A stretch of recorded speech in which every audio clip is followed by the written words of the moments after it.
After installing SharePoint 2010, first thing you are going to see is SharePoint 2010 Central Administration.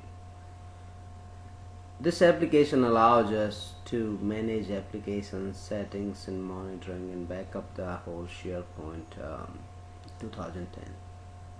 So if you look at the screen, this is my SharePoint 2010 Central Administration. As you can see from the options here, you will see application management, where you can manage web applications, create site collections, manage service applications, manage content databases. The next option, monitor, so you can review problems in how to solve those problems in jobs running, including the services running for the SharePoint 2010. The next option is security, where you can set up your groups and user accounts and all kind of security on pages. General application settings are basically connections. Then system settings, backup and restore, upgraded migration, and configuration. I'm going to discuss these options one by one in my forthcoming videos. So what else can you do on this page? You can actually customize this page the way you like. There is options to customize this page. So there are two ways you can do it. You can click on either page. If you click on page, you will see this menu items and toolbar here. This is actually a new addition to SharePoint 2010. So if you are using 2007, you probably won't see these options, but this is more like Microsoft tried to make it more like a Windows Office 2010 look and feel.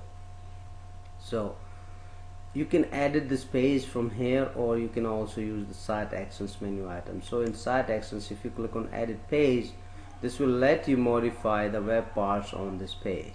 You cannot change the existing links there, but you can add, update, and delete the new web parts you add to the page. So let's click on edit page. What we are going to do is we are going to actually add a few web parts to this page to customize our page. So let's click on there.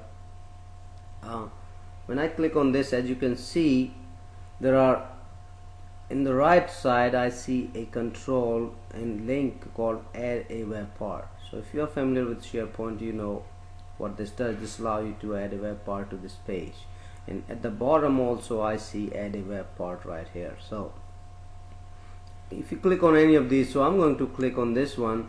As soon as you click on add a web part, you will see the web part categories and web part controls listing opens up there. And in the left side you can pick a category, and in the category you can select a web part, or you can also upload your own web part if you have created your own web part. So in the here you have all the web parts belonging to that category. So in what I'm going to do is I'm going to add one web part here, announcements. It tells you about the web part and where to upload it, and then say add. As soon as you click add button, you can see announcements is added here, and now using this you can actually add a new announcement. So stop editing will actually stop editing this page, and it will move back to the standard format.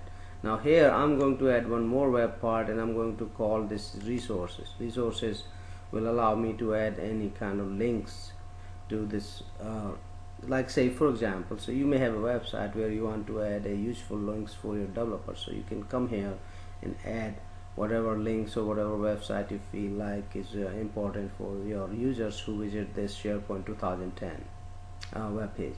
So add. Now as you can see, my resources web part is added here. So here what I can do is I can add a new announcement. I'll say SharePoint 2010 is deployed.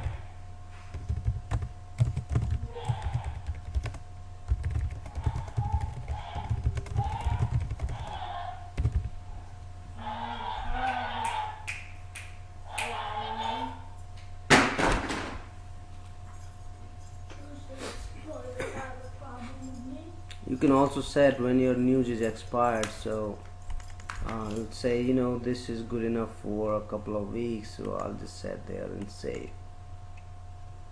as soon as you're done, you can see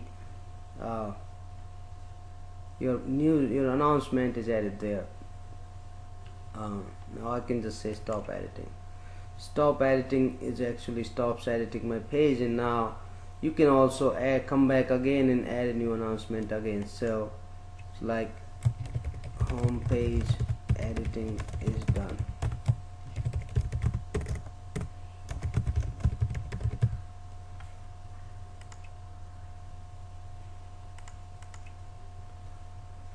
So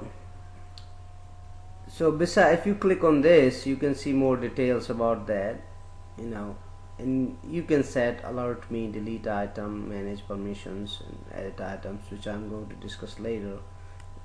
But to give you an idea how you can add more web parts to the home page. So I'm going back to now add a new link where I'm going to add some resources. So I'll say c#corner.com, and I'll say c#corner, learn about C# programming.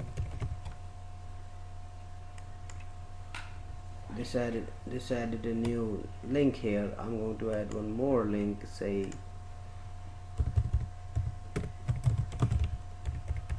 SharePointTalks.com, learn SharePoint 2010.